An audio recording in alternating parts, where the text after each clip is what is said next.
விஜய்னு ஒரு ஃபேஸ மட்டும் பார்த்து நீங்க ஓட்டு போட்டா நாடு நாசமா போயிடும். அரசியல்னா என்னன்னு தெரியல, ஃபேமிலிய பத்தி அக்கறை இல்ல, பொண்டாட்டிக்கே துரோகம் பண்றாரு. ஒரு கேண்டிடேட்ட கூட ஒழுங்கா பார்த்து செலக்ட் பண்ண தெரியல. திமுக தான் எதிரின்னு சொல்லிட்டு சிஎம் சீட்டு தான் வேணும்னு சின்ன குழந்தைங்க சாக்லேட்டுக்கு அடம் பிடிக்கிற மாதிரி சிஎம் சீட்டுக்கு அடம் பிடிச்சிட்டு இருக்காரு தாவேகா தலைவர் விஜய். மக்கள் பிரச்சனை என்னன்னு தெரியாது. தமிழ்நாட்டுல எத்தனை மாவட்டம் இருக்குன்னு தெரியாது. இன்னைக்கும் கிராமங்கள்ல ஊர் காலனி இருக்கு. அதுக்கான வேறுபாடு என்னன்னு தெரியாது. தமிழ்நாட்டுல எத்தனை ஜாதி இருக்குன்னு தெரியாது. ஆணவ படுகொலை ஏன் நடக்குதுன்னு தெரியாது. ஒரு மண்ணும் தெரியாது. ஆனா சிஎம் சீட்டு மட்டும் தான் வேணும்.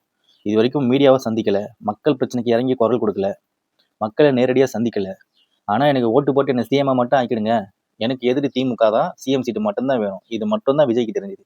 மத்தபடி ஒரு மண்ணும் தெரியாது. என்ன ஆள்றதுக்கு உனக்கு எந்த உரிமையும் கிடையாது. மாற்று அரசியல்னு சொல்லிட்டு திராவிட கட்சிகளோட கொள்கையை பின்பற்றுறது. இதுக்கு திராவிட கட்சிகளே போதுமே. நீங்க எதுக்கு கட்சி ஆரம்பிச்சீங்க? இன்னைக்கு அவர் பின்னாடி போற இளைஞர்கள்லாம் அவரோட ஃபேஸை மட்டும் பார்த்து ஜாதி மத வெறி பிடிச்சவங்களுக்கு ஓட்டு போட்டு தமிழ்நாட்டு மக்களுக்கு மிகப்பெரிய ஆபத்தை கொண்டு வர போறீங்க. அவர் பிடிச்சிருக்கா திரையில ரசிங்க. உங்களை ஆள்றதுக்கு அவருக்கு என்ன உரிமை இருக்கு, அவருக்கு என்ன தகுதி இருக்குன்னு யோசிச்சு ஓட்டு போடுங்க.